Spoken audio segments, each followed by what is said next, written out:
بسم اللہ الرحمن الرحیم۔ السلام علیکم محترم ناظرین۔ نوجوان کے بدن سے مشک و عنبر کی خوشبو۔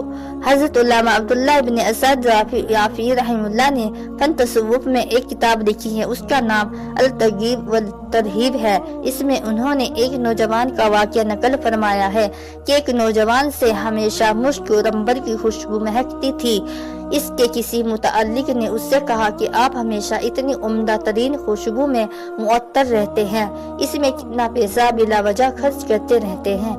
اس پر نوجوان نے جواب دیا کہ میں نے زندگی میں کوئی خوشبو نہیں خریدی اور نہ ہی کوئی خوشبو لگائی۔ سائل نے کہا تو پھر یہ خوشبو کہاں سے اور کیسے مہکتی ہے؟ نوجوان نے کہا کہ ایک راز ہے جو بتلانے کا نہیں۔ سائل نے کہا آپ بتلا دیجئے، شاید اس سے ہم کو بھی فائدہ ہوگا۔ نوجوان نے اپنا واقعہ سنایا کہ میرے باپ تاجر تھے، گھریلو سامان فروخت کیا کرتے تھے، میں ان کے ساتھ دکان میں بیٹھا تھا۔ ایک بوڑھی عورت نے آ کر کچھ سامان خریدا اور والد صاحب سے کہا کہ آپ کے لڑکے کو میرے ساتھ بھیج دیجئے تاکہ میں اس کے ساتھ سامان قیمت بھیج دوں۔ میں اس بوڑھی عورت کے ساتھ گیا تو ایک نہایت خوبصورت گھر میں پہنچا۔ اس میں ایک نہایت خوبصورت کمرے میں ایک مسہری پر ایک نہایت خوبصورت لڑکی موجود تھی۔ وہ مجھ کو دیکھتے ہی میری طرف متوجہ ہوئی کیونکہ میں بھی نہایت حسین ہوں۔ میں نے اس کی خواہش پوری کرنے سے انکار کیا تو اس نے مجھے پکڑ کر اپنی طرف کھینچا۔ فوراً اللہ پاک نے میرے دل میں یہ بات ڈال دی۔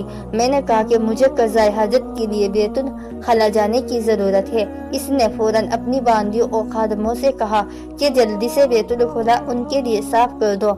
میں نے بیت الخلا میں داخل ہو کر خود اجابت کر کے نجاست کو اپنے بدن پر اور کپڑوں پر مل لیا اور اسی حالت میں باہر آیا۔ جب مجھے اس حالت میں دیکھا تو اس نے کہا اسے فوراً یہاں سے باہر نکال دو، یہ مجنون ہے۔ میرے پاس ایک درہم تھا، میں نے اس سے ایک صابن خرید کر ایک نہر میں جا کر غسل کیا اور کپڑے بھی دھو کر پہن لیے، اور میں نے یہ راز کسی کو بتلایا نہیں۔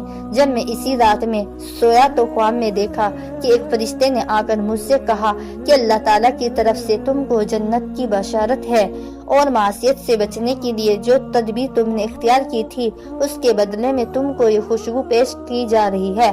چنانچہ میرے پورے بدن پر خوشبو لگائی گئی جو میرے بدن اور کپڑوں سے ہر وقت مہکتی رہتی ہے، جو آج تک لوگ محسوس کرتے ہیں۔ والحمدللہ رب العالمین۔